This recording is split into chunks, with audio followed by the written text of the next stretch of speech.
저는요, 지금 계속해서요, 하나님이 바라보는 관점과 우리 인간이 바라보는 관점이 다르다는 것을 이야기하면서 하나님이 여러분 자신을 어떻게 보고 계신다고 했죠? 여러분 어떻게 보고 계세요, 하나님이?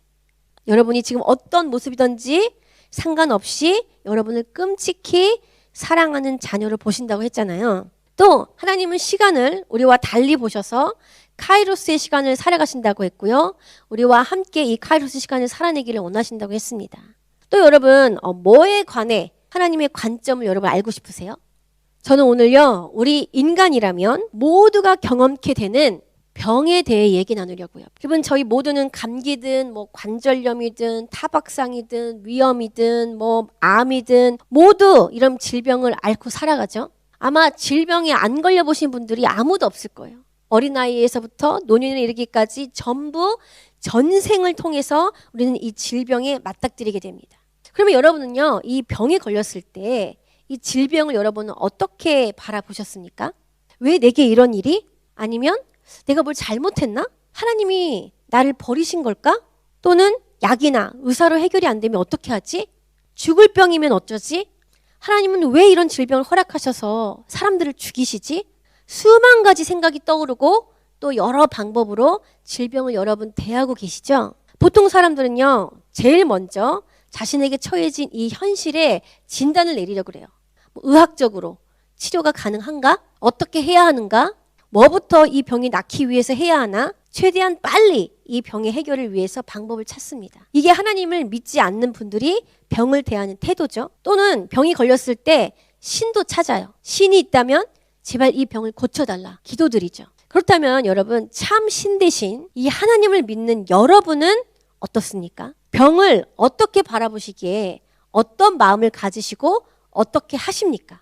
내 배우자나 내 자녀에게 병이 찾아오면 여러분은 어때요? 병이 찾아올 때 하나님을 믿는 우리의 관점이 참 다양하지만 저는 크게 4가지로 좀 오늘 살펴보려고 그래요. 첫 번째로 아마 이런 분들이 있을 거예요. 질병이 찾아오면 이 질병을 죄의 결과라고 보는 분들입니다. 질병을 무슨 어떤 처벌이라고 여기는 거죠. 내가 죄를 지어서 벌을 받는다. 이렇게 생각하는 거예요. 내가 하나님을 떠나 있었기에 나 정신 차리려고 하는구나. 병을 매로 드시고 나를 혼내시는구나. 그래서 보통 체벌이나 벌을 받아들이듯 병을 체념하면서 받아들이는 경우입니다. 이런 관점이 있는 분들을 보면요, 나나 내 배우자 또는 자녀에게 어떤 병이 걸린 것을요, 다른 사람들과 나누지 않아요. 기도 부탁도 하지 않아요. 왜냐? 그 언더니스에 사람들한테 이런저런 판단을 받을 것 같은 마음이 드는 거예요. 사람들이 이렇게 얘기할 수 있죠. 하나님한테 그러더니 어이구 병에 걸렸네. 믿음이 약하네. 너가 이런 죄를 짓더니 이 병에 걸린 게야. 이런 판단 받을까 봐 기도 부탁도 하지 않게 되는 거예요. 사람들 앞에서 내 잘못이 드러날 것만 같아서. 이번에 오클랜드 여정을 여러분의 기도 덕분에 저희 사역자들이요 너무 좋은 시간을 보냈지만 사실상 첫날요 오클랜드 비가 엄청 왔어요. 도착하자마자부터. 근데 이제 규리 전도사는 그 비가 이렇게 많이 오니까 미끄러워가지고 넘어져가지고 팔등이 깨부셔졌어요. 그리고 박 목사님도요 같은 날 바닥에 너무 랜덤하게 진짜 거기가 있을 그런 자리가 아닌데 바닥에 랜덤하게 있는 돌덩이에 너무 황당하게 피리릭 넘어져가지고 다리를 접질르셨거든요. 저도 나무 위에서요 살짝 아주 높은 나무도 아니에요. 살짝 조그만 나무인데 나무에서 갑자기 있었는데 갑자기 다리가 이렇게 되더니만은 저도 미끄러져가지고 지금 다리에 부상을 입었습니다. 열린교회 사역자들만 다 외상을 입은 게 너무 이상하잖아요. 그래서 하나님께 이 우연이 될 수 없는 상황을 물었거든요. 여러분 우리도 질병이든 뭐 이런 일들이 일어날 때 하나님께 가져가죠. 그러면 제일 먼저 드는 생각이 뭐예요? 내가 뭘 잘못했나? 저도요 우리 열린 사역자들만 사고가 나니까 저도 제일 처음에 우리 사역자들 뭐 잘못했나? 이런 생각이 제일 먼저 들더라고요. 이렇게 생각 드시는 분들이 참 많을 거예요. 당연히 열린 사역자들이 외상 입은 것에 대해 하나님의 의중을 지금도 계속 묻고 있는 중이에요. 그런데 우리는요 자주 우리에게 닥친 뭐 사고, 질병에 관한 하나님의 의중을 잘못 해석할 때가 너무 많다는 거죠. 여러분 욥은 세상에서 보기 드물 정도로요 의로운 사람이었어요. 욥기 1장 8절에요.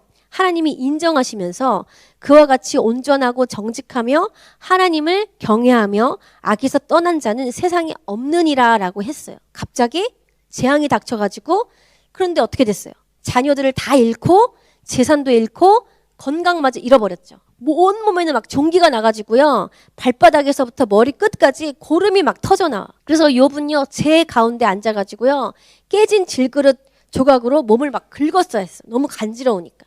이 얼마나 참혹한 상황이에요. 욥의 아내는요, 욥한테 하나님을 저주하고 죽으라고 말할 정도였잖아요. 이때 욥의 세 친구가 찾아와서 욥의 고통이 너무 큰 것을 보고 욥 옆에서 일주일 동안 아무 말 하지 않고 곁에 앉아서 함께 울어줬거든요. 그런데 점점 욥의 처한 고통을 어떻게 바라봤습니까? 욥의 친구 엘리바스는 이렇게 말해요. 사람이 죄 없이 망한 경우가 있느냐? 즉, 욥, 너가 뭔가 잘못을 했으니까 이런 재앙이 온 거야 라고 한 거죠. 또 욥의 친구 빌닷은 하나님은 결코 공의를 굽게 하지 않으신다. 내 자녀들이 죄를 지었기에 벌을 받을 것이다.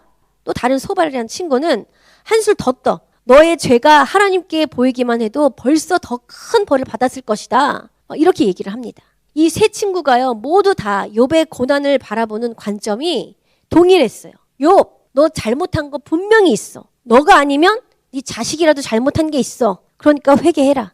그러면 병도 고난도 다 사라질 거야. 여러분, 이 관점이 얼핏 보면요, 굉장히 신앙적인 말 같지만 사실 하나님을요, 좁게 만드는 말이거든요. 이들은 하나님을요, 기계적으로 징벌의 하나님으로만 본 거예요. 선을 행하면 복이 따라오고 죄를 지으면 벌을 받고, 이 단순한 공식 안에요, 하나님을 가둬버린 거죠. 그렇지만 여러분, 하나님은 이보다 훨씬 크고 깊으신 분이거든요. 욥은 이들의 관점에 동의하지 않았죠. 이렇게 얘기합니다. 나는 하나님 앞에서 죄 짓지 않았어. 욥의 몸은 상하고 마음은 갈기갈기 찢어졌지만 여전히 하나님을 찾아요. 욥기 23장 10절 우리 다 함께 읽어볼까요? 시작. 그가 나를 단련하신 후에는 내가 정금같이 나으리라. 이렇게 고백하거든요. 근데 여러분, 결국 하나님이 뭐라 하십니까? 욥을 책망하기보다는 바로 이 욥의 친구들을 꾸짖으시죠. 그러면서 욥기 42장 7절 함께 읽어볼게요. 시작. 너희가 나를 가리켜 말한 것이 내 종 욥의 말같이 옳지 못하니라. 또 하나님은요, 하나님의 능력으로 욥을 온전히 회복시켜버려요. 욥의 병은 온전히 치료받게 되고 이전보다 갑절의 복을 받게 되고 무엇보다 이 고난을 통해 하나님을 새롭게 더 알게 됐죠. 그래서 욥은 이렇게 고백합니다. 욥기 42장 5절 시작. 내가 전에 주에 대하여 귀로만 들었사오나 이제는 눈으로 주를 배옵나이다. 사랑하는 성도 여러분, 여러분도 혹시 욥의 친구들처럼 나와 다른 사람의 아픔을 쉽게 판단해버리고 있지는 않습니까? 질병을 허락하신 하나님의 의중을 너무 단순하게 믿음이 약해서 그렇지 죄가 있으니까 그런 거야 라고 오해해버리고 있지는 않습니까? 그러나 하나님은요, 이렇게 하나님의 관점을 오해해버리는 거를 기뻐하지 않으세요. 병이 죄의 결과일 수도 있지만 항상 그런 거 아니거든요. 욥의 고난은 징벌이 아니라 하나님의 깊은 계획 안에 있는 거룩한 신비였어요. 하나님은요, 욥의 고난을 통해서요, 하나님이요, 하나님됨을 더 드러내셨거든요. 병을 바라보는 눈이 사람의 시선이 아니라 하나님의 시선으로 바뀌는 것. 이것이 오늘 말씀의 출발점입니다. 두 번째, 어떤 사람들은요, 징벌을 시험이나 시련으로 받아들여요. 어떤 분들은요, 병이어 찾아오면 하나님이 내 믿음을 시험하시나 보다. 이건 우리 가족을 더 강하게 만들기 위한 시련이야. 그래서 병을 어떤 성장이나 믿음의 훈련 과정으로 이해하려고 합니다. 물론 이런 태도는 나쁜 거 여러분 아니에요. 성경에도요, 시련을 통해서 믿음이 단련된다고 하잖아요. 우리 야고보서 1장 3절 우리 읽어볼까요? 시작. 너의 믿음의 시련이 인내를 만들어내는 줄 너희가 알미라. 하나님께서 고난을 통해서 우리를 더 성숙하게 빚으신다는 건 여러분 진리입니다. 그런데 문제는 우리가 이 말을 너무 내 중심, 인간적 중심으로 받아들일 때 생겨요. 바로 질병을 무슨 내가 이겨야 돼야 할 과제라고 본다든지 아니면 내가 반드시 극복해야 할 어떠한 시험으로 바꿔버리는 거예요. 그래서 병을 이겨내면 내가 강한 사람이다. 내 신앙이 좋은 사람이 되는 것처럼 느껴버려요. 여러분, 이건요, 얼핏 믿음 같지만 사실 나 중심의 신앙이 돼버리기 쉽거든요. 어떤 분은 이거는 하나님이 주신 시험이니까 끝까지 참고 견뎌야 해. 그런데 실제로 마음속에서는 점점 짜증과 분노와 두려움과 우울이 쌓여가죠. 왜 이렇게 오래 가시지? 언제 끝나려나? 하나님은 왜 침묵하시지? 기도는 하는데 기도할수록 더 지치고 공허해지는 거. 결국 중심이 하나님이 아니라 나의 인내, 나의 노력, 나의 승리 의식으로 가득 차게 돼버려요. 그래서 병을 이겨내면은 내가 해냈다는 어떤 인간 승리가 되고 병을 못 이기면 나는 실패한 사람. 그렇게 돼버리는 거죠. 이건 마치 믿음의 싸움을 한다면서도 사실은 셀프 가스라이팅을 하는 것과 같아요. 스스로를 다그치고 스스로를 책임지며 결국 자신을 소모시키는 신앙이 겉으로는 강해 보이지만 속은 점점 지쳐가는 믿음입니다. 여러분 욥의 이야기를 다시 생각해 보면 욥도 처음에는요 하나님이 나를 시험하신다고 생각했어요. 아까 우리가 얘기했던 것처럼 그가 나를 단련하신 후에는 내가 정금같이 나아오리라. 그 말 자체는 믿음의 고백이었지만 그 고백 뒤에는 여전히 하나님께 답을 얻고 싶은 인간의 갈망이 있었죠. 하나님, 왜 제게 이런 일을 하셨습니까? 제가 뭘 잘못했는지 말씀해 주세요. 하나님, 도대체 하나님의 의중이 뭡니까? 욥은 자신이 이 시험을 이해해야만 견딜 수 있다고 생각했어요. 그런데 하나님은 끝까지 그 이유를 설명해 주지 않으셨죠. 대신 하나님은요, 폭풍 가운데서 나타나셔서 너는 내가 땅에 기초를 놓을 때 어디 있었니?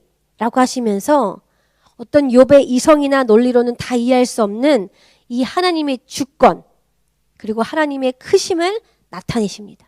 이때 욥은 깨달아요. 아, 이거는 내가 이겨내야 하는 시험이 아니구나. 하나님을 더 깊이 알게 되는 여정이구나. 그래서 욥은요 마침내 이렇게 고백해요. 욥기 42장 5절 시작. 내가 전에는 귀로만 주를 들었사오나 이제는 눈으로 주를 배옵나이다. 결국 진짜 시험의 통과는 병이 낫는 데 있는 게 아니라요. 이 질병 속에서 하나님을 더 깊이 알아가는 데 있는 거예요. 사랑하는 성도 여러분, 병이 찾아올 때 우리는 그것을 시험으로 받아들일 수 있지만 그 시험의 중심이 나의 믿음 테스트가 돼서는 안 됩니다. 내 믿음 테스트가 아니라요. 바로 하나님을 더 깊이 신뢰하게 되는 과정이 되어야 할 것이에요. 하나님은 우리가 병을 통해 더 강해지게 원하시기보다는 더 하나님이 원하시는 거는 우리가 더 의존적이 되기를 하나님께만 더 기대는 사람이 되기를 원하세요. 그래서 병 속에서 참된 승리는요. 내가 이겨냈다가 아니라 하나님이 나를 붙드셨다는 고백이죠.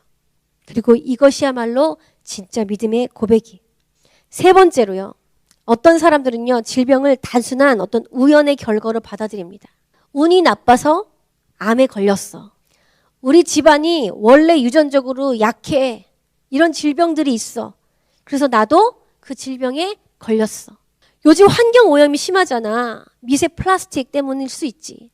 내가 젊을 때 건강관리를 잘못해가지고 지금 이렇게 된 거야. 이들은요, 병을요, 철저히 자연의 법칙 안에서만 해석해요. 신앙이 있다 하더라도요, 병에 걸릴 순간에는요, 믿음보다는 통계, 믿음보다는 의학, 믿음보다는 과학, 믿음보다는 유전, 환경의 설명이 더 크게 다가와요. 하나님의 뜻이 있겠지보다는 이거는 어쩔 수 없는 현실이지 라는 생각이 앞서버려요. 그래서 병이 찾아오면 하나님께 나아가기보다는 약을 찾게 되고 의사를 찾아가고 식단을 조절하고 유기농 식품을 찾고 건강 보조제를 늘리고 운동과 명상으로 마음을 다스리는데 더 집중하게 되죠. 여러분, 이런 행동이 나쁜 건 아닙니다. 그렇지만 문제는 하나님이 점점 내 삶의 중심에서 밀려난다는 거예요. 이런 사람들은요, 어느 순간 이렇게 말해요. 건강이 최고야. 내가 건강해야 예배도 드리고 사역도 하지. 하나님은 사랑이시니까 내가 이렇게까지 아프게 원하지 않겠지. 내가 먼저 건강해진 다음에 하나님을 섬기길 원하실 거야. 지금은 좀 쉬어야 해. 사역은 나중에 건강 회복하고 나서 해도 늦지 않아. 이렇게 조금씩 하나님 중심의 신앙이 아니라 내 중심의 자기 관리로 바뀌어버려요. 이런 분들은요, 질병이 찾아왔을 때 오히려 하나님께 더 가까이 나아가는 기회가 아니라 하나님에게서 멀어지는 계기가 돼버립니다. 어쩌면 오늘날 이런 생각들이요, 수많은 성도들에게 가장 널리 퍼져 있는지도 모르겠어요. 합리주의, 인본주의, 자기 관리 신앙이 교회 안에도 스며들어서 그런 세상에 우리 살고 있기 때문에 어떤 이런 질병조차도 자기 개발의 연장선으로 여기게 돼버리는 거죠. 그래서 병을 통해 자신을 돌아보긴 하지만 하나님을 바라보지는 않는 것. 이 결과 이런 마음이 생겨버립니다. 내가 나를 챙기지 않으면 누가 챙겨주겠어. 하나님이나 교회가 내 건강을 챙겨주지도 않잖아. 내가 아픈데 이것보다 더 중요한 게 뭐가 있어. 이런 마음이 쌓이면 신앙의 우선순위가 바뀌어버려요. 사역보다는 건강, 예배보다는 휴식, 믿음보다는 자기 보존이 앞서게 됩니다. 여러분, 예배는 직장이 아니죠. 예배는 해도 되고 안 해도 되는 옵션이 아니죠. 그런데 우리는요, 몸이 안 좋으면 직장에 가지 않듯 예배를 드리지 않습니다. 하나님께 몸이 안 좋은 걸로 익스큐즈를 대요. 그런데 저는 몸이 아플수록 더 예배에 와요. 왜냐하면 그 예배 중에 나를 치료하시고 나를 만나주시는 그 모먼트가 너무 위대하거든요. 가끔씩 여러분이요, 저를 너무 사랑해 주셔가지고 이런 얘기를 걱정을 많이 해주시죠. 목사님, 몸이 많이 힘드시죠? 몸이 안 좋으시죠? 좀 쉬세요. 사역 좀 줄이세요. 그러다가 쓰러지세요. 라고 걱정해 주실 때가 있습니다. 그런데 여러분, 그럼 저는 어떻게 순교합니까? 그러면 저는 어떻게 순교적 삶을 삽니까? 앞으로 저에게 목사님 많이 힘드시죠? 사역하시느라 몸이 너무 안 좋으셨죠? 저도 그 사역에 동참하고 싶습니다. 저도 목사님과 함께 삶의 순교를 하겠습니다. 라고 해주셨으면 좋겠어요. 저는 제가요, 약할 때 하나님의 강함을 드러내신다는 것을 너무너무 잘 압니다.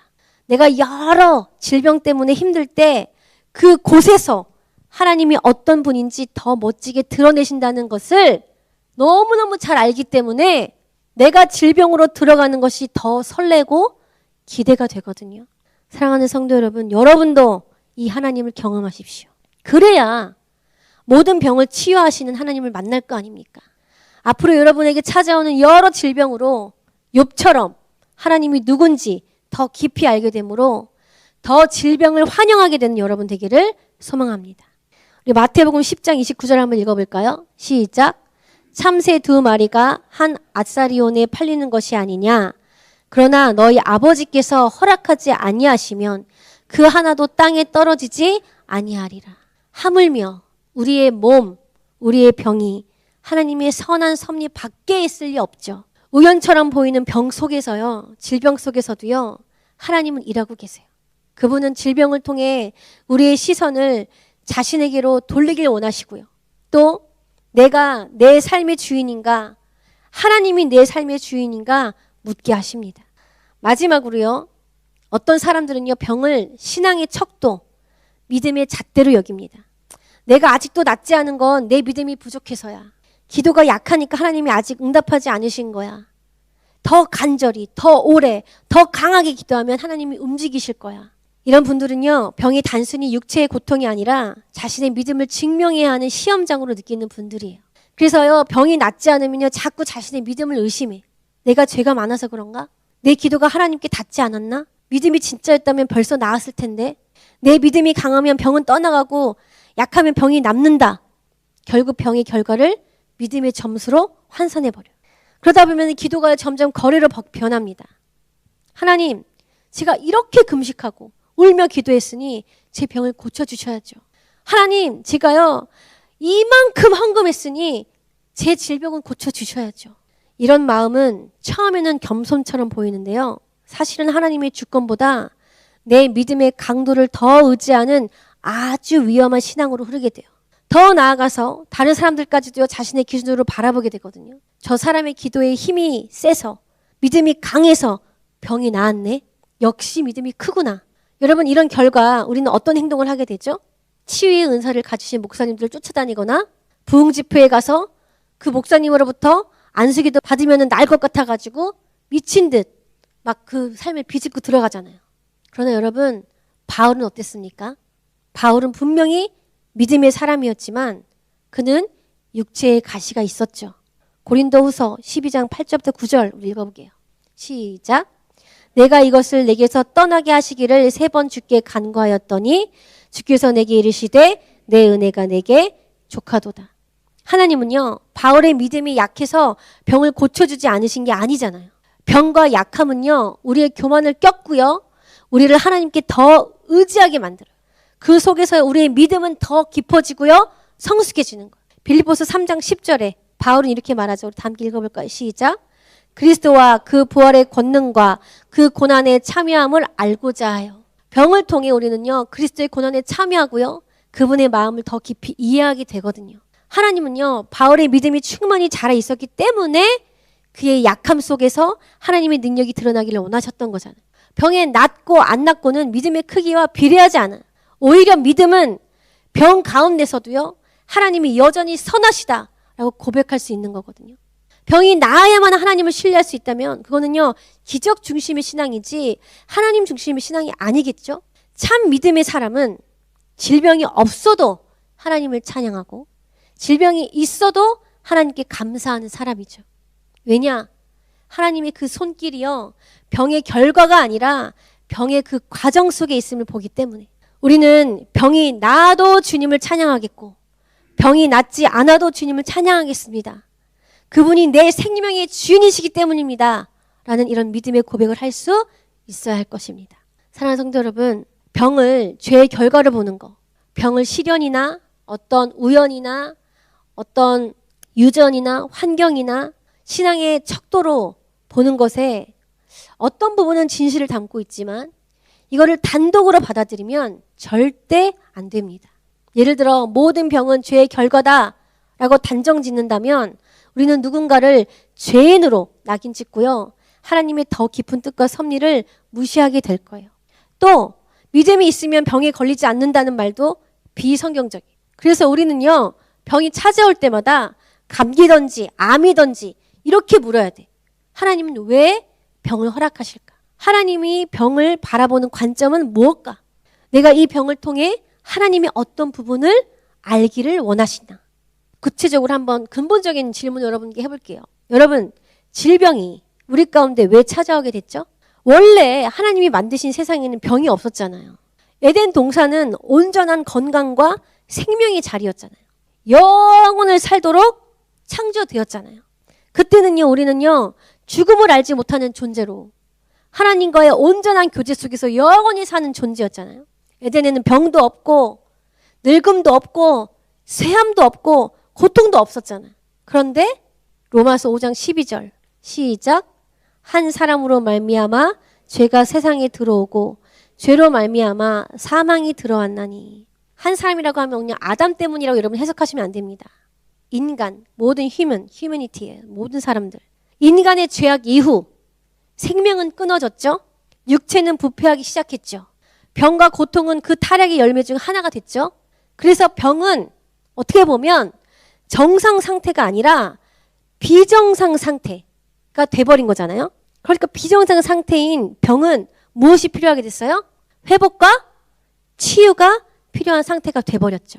근데 여러분, 놀라운 게 있어요. 놀라운 거. 하나님이요, 이 죽음의 통로를 구원의 통로로 바꿔버리셨다는 거예요. 이 비정상 상태, 회복과 치유가 필요한 이 상태를 만드시고 이 상태를 허락하시고 여기에서 회복과 치유가 일어나게끔 하셨다는 거죠. 예수 그리스도로 인해서 여러분 죽음을 이겨버리셨잖아요. 히브리서 2장 14절 다음 읽어볼까요? 시작. 자녀들은 혈과 육에 속하였음에 그도 또한 같은 모양으로 혈과 육을 함께 지니심은 죽음을 통하여 죽음의 세력을 잡은 자 곧 마귀를 멸하시려 함이라. 죽음을 멸했다라는 뜻이에요, 이 말. 그러니까 믿는 자들에게 죽음은 병으로부터라든지 사고로부터라든지 찾아오는 죽음은 더 이상 저주가 아닌 거죠. 죄의 저주가 더 이상 아니에요. 병으로 인한 죽음조차 패배가 아니라 그럼 무엇의 완성이 됐을까요? 구원의 완성이 된 거예요. 왜냐? 이 땅의 병은 우리 육신의 끝은 알립니다. 그렇죠? 우리의 육신의 끝을 알리지만 동시에 하나님 나라의 시작을 여는 문이 되거든요. 병은 내 삶을 끝내는 도구가 아니라 하나님께 더 가까이 가는 통로가 되거든요. 하나님을 믿지 않는 자에게 병은 심판의 통로가 될 수 있겠지만 믿는 자들에게 병은 다시금 온전케 되는 회복의 길이요. 완전한 창조가 실행되는 때이자 구원이 완성되는 순간이거든요. 그러니까 참된 이 에덴 동산의 온전함을요, 다시 누리게 되는 거거든요. 그러니까 그리스도인의 질병의 최종 운명은 뭐예요? 슬픔이야, 고통이야, 낙심이 아니라 그리스도인의 질병의 최종 운명은 완벽한 치유, 완벽한 회복이 되는 거예요. 사랑하는 성도 여러분, 이 사실 믿으십니까? 제가 지금 어마어마한 진리를 여러분한테 선포했거든요. 다시 말할게요. 그리스도인에게 찾아오는 질병의 최종 운명, 뭐라고요? 완벽한 치유이자 완벽한 회복이다. 다시금 에덴 동산으로 돌아가는 것이다. 다시금 우리를 완벽하게 구원하시는 것이다. 여러분, 만약에 여러분이 이 사실을 믿는다면 우리에게 찾아오는 모든 질병 어떻게 보게 될까요?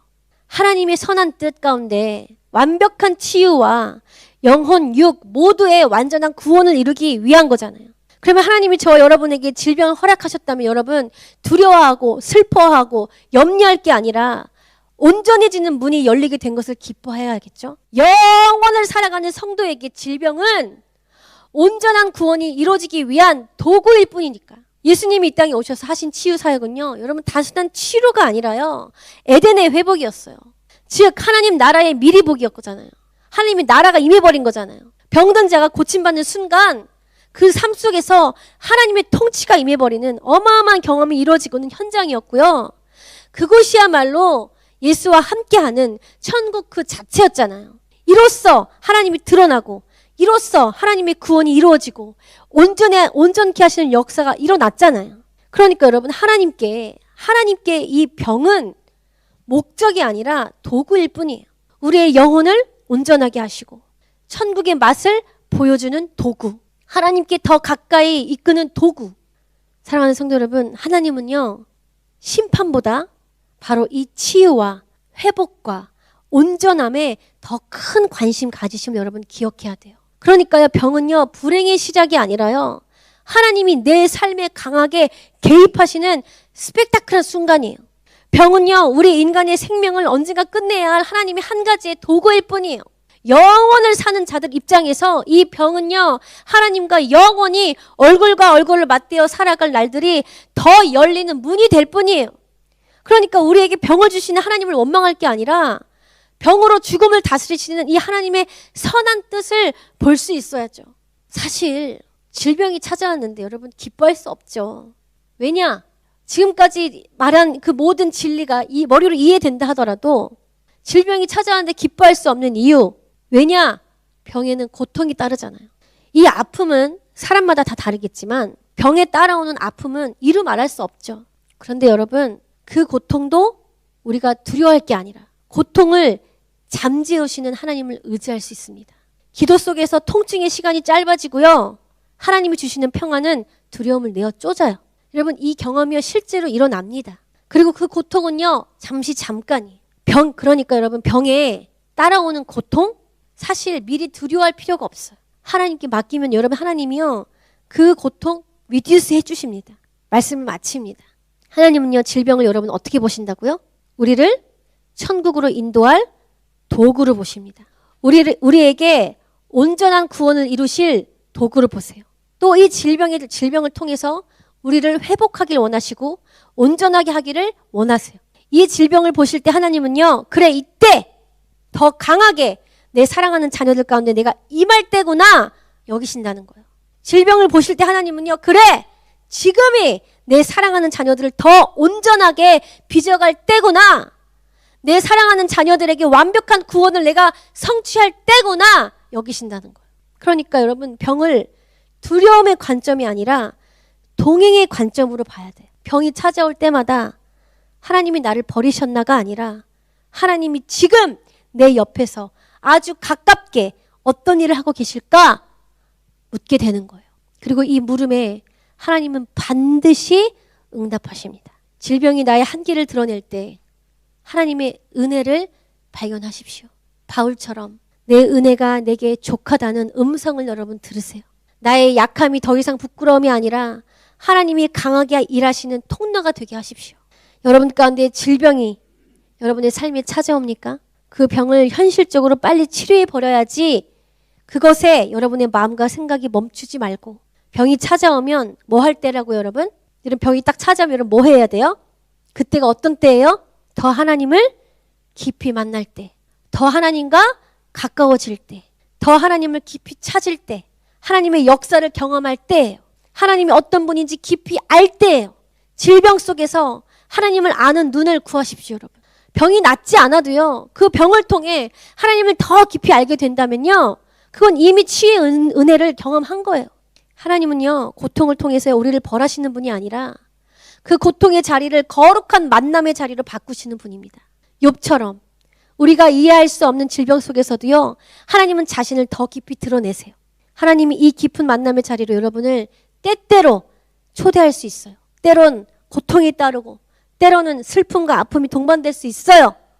그러나 여러분, 하나님과 함께라면 그곳이 바로 하늘나라. 아멘. 그러니 여러분 두려워하지 말고 그곳에 천국을 임하게 하시는 하나님의 섭리를 경험하십시오. 천국을 미리 맛보세요. 질병은 끝이 아니라 하나님을 더 깊이 만나는 시작이 되게 하십시오. 그리고 질병 속에서 깊이 하나님이 하나님됨을 알기에 그 기쁨이 너무 커서 질병과 함께 찾아오는 모든 두려움을 능히 이기는 저희 모든 성도님들 되기를 축원합니다.